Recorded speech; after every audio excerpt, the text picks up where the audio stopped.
सभी व्यूअर्स को मेरा नमस्कार। मैं Monika, assistant professor APST, doctor Bhimrao Ambedkar government college Shri Ganganagar. कल कॉरपोरेट अकाउंटिंग में हमने जो चैप्टर स्टार्ट किया था वो चैप्टर था लाभों का निस्तारण एवं लाभों का पूंजीकरण, यानी कि disposal of profit and capitalization of profit. इसमें जो वीडियो मैंने आपसे शेयर किया था उसमें मैंने आपको ये बताया था कि जो प्रॉफिट है उसके नियोजन, उसको हम 3 तरह से उसका नियोजन या निपटारा उसका कर सकते हैं, बंटवारा या निपटारा उसका कर सकते हैं। पहला उसमें ये बताया था मैंने आपको कि ट्रांसफ़र टू रिज़र्व के द्वारा, दूसरा डिविडेंड पे करके, डिविडेंड की पेमेंट के द्वारा, और तीसरा बोनस, शेयर होल्डर्स को बोनस यानी कि बोनस शेयर्स जारी करके। तो इसमें पहला पॉइंट हमने डिस्कस किया था कल, जिसमें ट्रांसफ़र टू रिज़र्व के बारे में हमने बात की थी और उससे संबंधित प्रविष्टियाँ देखी थी। आज हम बात करने वाले हैं लाभांश के बारे में। इसका थ्योरेटिकल पोर्शन मैंने आपको कल बता दिया था कि लाभांश भी 2 तरह का होता है, अंतिम यानी कि फाइनल डिविडेंड और अंतरिम यानी कि इंटरिम डिविडेंड। यहाँ तक हमने कल के वीडियो में शेयर किया था, डिस्कस किया था। आज इस वीडियो में हम बात करने वाले हैं डिविडेंड से संबंधित जनरल एंट्रीज़ की। लाभांश की घोषणा और उसके भुगतान का लेखा किस प्रकार से हम करते हैं पुस्तकों में, यानी कि accounting of declaration and payment of dividend. इसमें स्टेप बाय स्टेप एंट्रीज़ लिखी हुई हैं, आपके सामने शो हो रही है। 1 बाय 1 हम इसके बारे में बात करते जाएंगे। देखिए, पहली एंट्री यहाँ पर जो लिखी हुई है आपके सामने स्क्रीन पर डिस्प्ले हो रही है, वो है डायरेक्टर्स के द्वारा लाभांश का प्रस्ताव करने पर, यानी कि प्रपोज करने पर।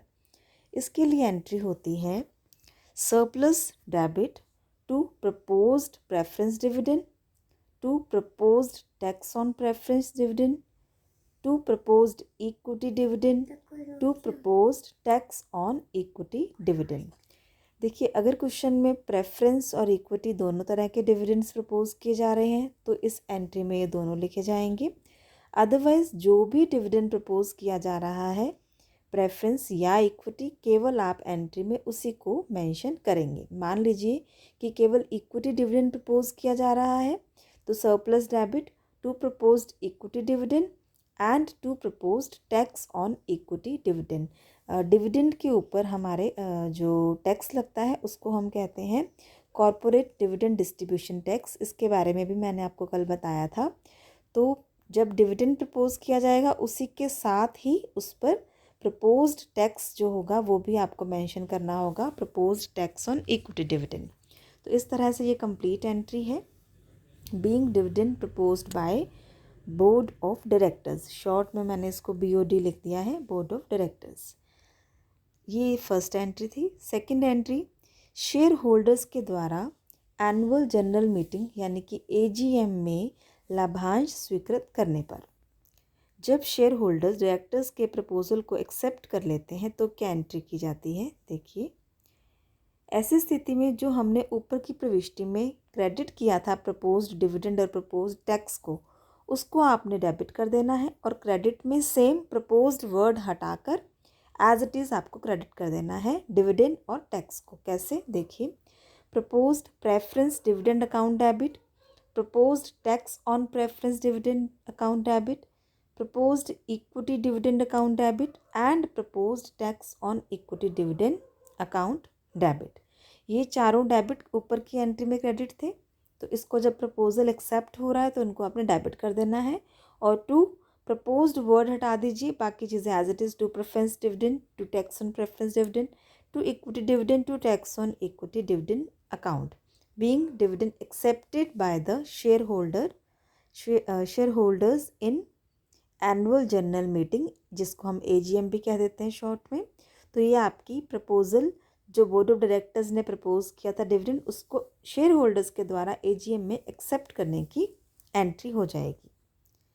देन थर्ड एंट्री आपकी होगी डायरेक्टर्स के द्वारा पेमेंट, डिविडेंड की जो पेमेंट करनी है उसके लिए एक अलग से बैंक अकाउंट खोला जाएगा। उसकी एंट्री होगी dividend bank account debit to bank account.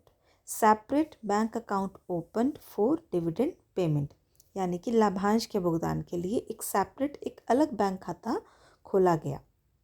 Then fourth entry आपके सामने है डिविडेंड वारंट भेजने पर, यानी कि लाभांश अधिपत्र भेजने पर। इसके लिए एंट्री होती है preference dividend account debit, equity dividend account debit. अगर दोनों डिविडेंड है तो दोनों डेबिट हो जाएंगे, अदरवाइज जो भी क्वेश्चन में इंफॉर्मेशन है अकॉर्डिंगली आपको डेबिट करना है। To dividend bank account, dividend warrant issued for payment. Then fifth entry है गवर्नमेंट को टैक्स की पेमेंट करने पर। तो जो ये हमने टैक्स ऑन प्रेफरेंस डिविडेंड और इक्विटी डिविडेंड को ऊपर क्रेडिट किया था सेकंड एंट्री में, अब इसको हम पेमेंट कर रहे हैं यहाँ पर उसकी गवर्नमेंट को। Tax on preference dividend account debit, tax on equity dividend account debit to bank. Tax को आपने डेबिट करना है और पेमेंट करते समय टू बैंक अकाउंट। तो जैसी भी स्थिति हो क्वेश्चन में, अगर तो प्रेफरेंस और इक्विटी दोनों तरह के डिविडेंड हैं तो दोनों को डेबिट कर देंगे आप, tax on preference dividend and tax on equity dividend account debit. Otherwise question में यदि कोई एक डिविडेंड है तो केवल उसी को मेंशन करेंगे, प्रेफरेंस और इक्विटी जैसी भी स्थिति होगी। तो गवर्नमेंट को टैक्स का भुगतान करने पर कॉरपोरेट डिविडेंड डिस्ट्रीब्यूशन टैक्स, यानी कि DDT को हम शॉर्ट में क्या देते हैं, corporate dividend distribution tax deposited in government treasury. तो ये आपकी थी गवर्नमेंट को टैक्स की पेमेंट करने पर जो एंट्री पास की जाएगी वो। देन डिविडेंड वारंट की वैधता समाप्त होने पर बैंक स्टेटमेंट के आधार पर जिन शेयर होल्डर्स ने लाभांश का भुगतान नहीं लिया है उसकी राशि से। क्या होता है कि लाभांश अधिपत्र जो होता है ये डिविडेंड वारंट, जब इसकी वैधता यानी कि जो ड्यूरेशन जो अवधि इसकी होती है वैधता की वो समाप्त हो जाती है, ख़त्म हो जाती है, तो बैंक स्टेटमेंट के आधार पर देखा जाता है कि कितनी राशि ऐसी है जिसका कि शेयर होल्डर्स ने अभी तक भुगतान प्राप्त नहीं किया है, यानी किस अमाउंट की डिविडेंड की पेमेंट अभी तक नहीं हुई है। उस राशि से एंट्री की जाती है dividend bank account debit to unclaimed dividend account, यानी कि ऐसा डिविडेंड जिसे शेयर होल्डर्स ने क्लेम नहीं किया, मांगा ही नहीं है, अनक्लेम्ड है। So dividend bank account debit to unclaimed dividend, उस अमाउंट से एंट्री की जाती है बैंक स्टेटमेंट के आधार पर जिन शेयर होल्डर्स ने डिविडेंड की पेमेंट नहीं ली है। तो dividend not claimed transfer to unclaimed dividend account. Then ना मांगे गए लाभांश की राशि से किसी अनुसूचित बैंक में एक नया खाता खोला जाता है जिसका नाम होता है अनपेड डिविडेंड बैंक अकाउंट।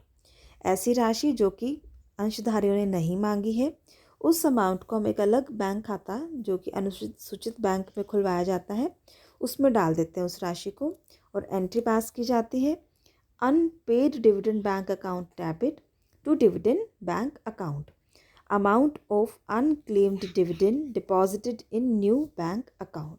इसे एक नए खाते में जमा कर दिया जाता है। तो ये सेक्शन 124 सब सेक्शन 1 है कंपनीज एक्ट 2013 का, जिसके प्रोविजंस के अकॉर्डिंग ये एक अलग बैंक खाता खोलकर इस राशि को ट्रांसफ़र किया जाता है। देन नेक्स्ट एंट्री है आपकी शेयर होल्डर द्वारा मांग पर नया डिविडेंड वारंट निर्गमित करने पर। इसमें क्या है, जब शेयर होल्डर जब डिमांड करेगा या जब भी नया लाभांश अधिपत्र निर्गमित किया जाएगा, नया डिविडेंड वारंट इशू किया जाएगा, तब ये एंट्री पास की जाएगी unclaimed dividend account debit to unpaid dividend bank account being unclaimed dividend paid.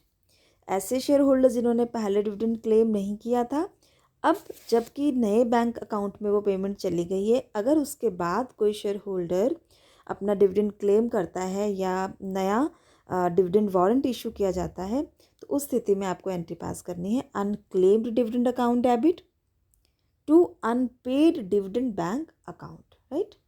Then एक और प्रोविज़न है यहाँ पर, वो प्रोविज़न क्या है कि लाभांश की स्वीकृति के 7 साल बाद कंपनी डिविडेंड की पेमेंट नहीं कर सकती है, और उस अमाउंट को सेंट्रल गवर्नमेंट का एक फ़ंड है, उसका नाम है विनियोजक शिक्षा एवं संरक्षण कोष, इंग्लिश में इसको कहते हैं investor education and protection fund.